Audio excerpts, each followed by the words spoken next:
అధ్యక్ష అదేవిధంగా అధ్యక్ష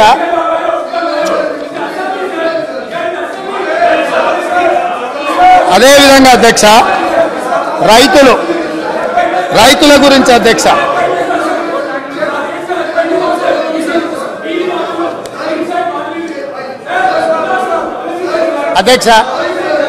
పదే రాష్ట్ర ప్రభుత్వము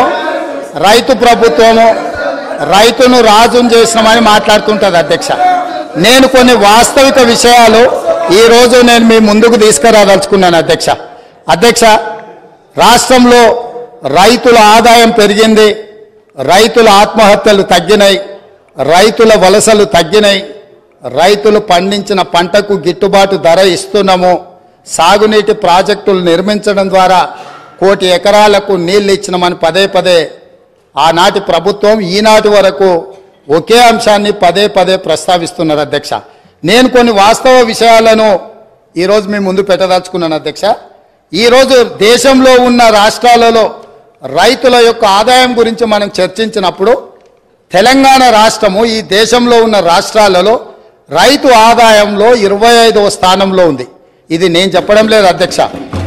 రాజ్యసభలో కేంద్ర ప్రభుత్వము ఒక ప్రశ్నకు సమాధానం ఇస్తూ రైతుల యొక్క ఆదాయాన్ని లెక్కించినప్పుడు తెలంగాణ రాష్ట్రంలో ఉండే రైతు యొక్క ఆదాయము 9,403 రూపాయలు.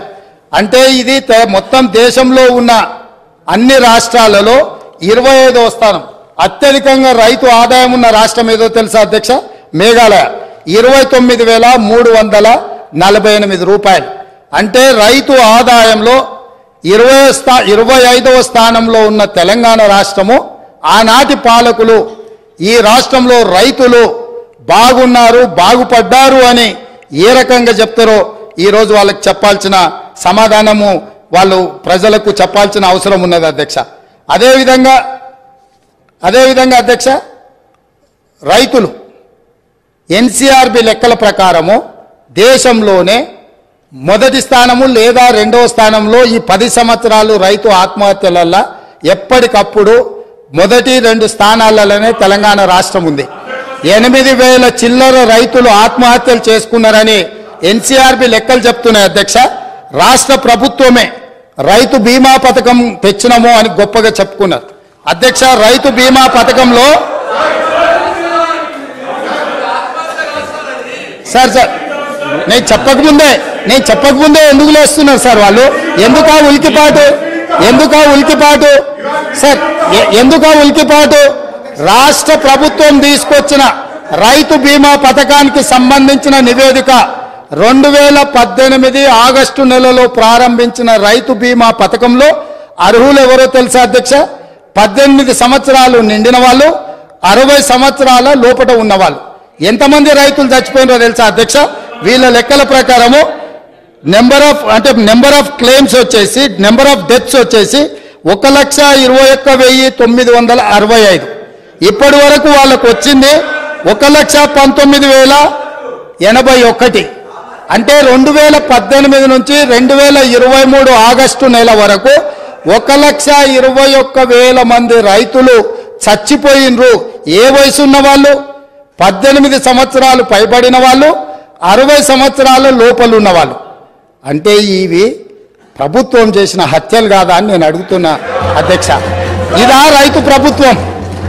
8,000 పైచలకు రైతు ఆత్మహత్యలు జరిగినవి అని ఎన్సీఆర్బి నివేదిక.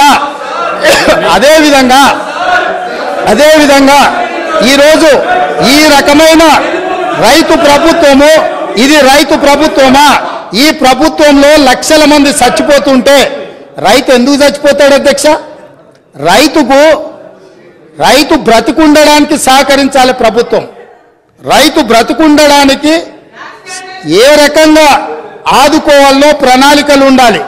రైతు వేసిన ఇత్తనాలకు, ఎరువులకు, పంటకు రైతు బీమా పథకం పెడితే అకాల వర్షాలతోనో, కరువుతోనో, కాటకాలతోనో, చీడ పురుగులతోనో పంట నష్టం జరిగితే రైతు బీమా పథకం ఉంటే రైతు పెట్టిన పెట్టుబడి, పటాన్ల దగ్గరలో తెచ్చిన అప్పులు కట్టుకోవడానికి రైతు బీమా పథకము ఉండి ఆ నష్టపోయిన పంటకు రైతు పంటల బీమా పథకాన్ని పెట్టుంటే రైతులు చచ్చిపోయి ఉండేవాళ్ళు కాదు, రైతులు ఆత్మహత్యలు చేసుకొని ఉండేవాళ్ళు కాదు.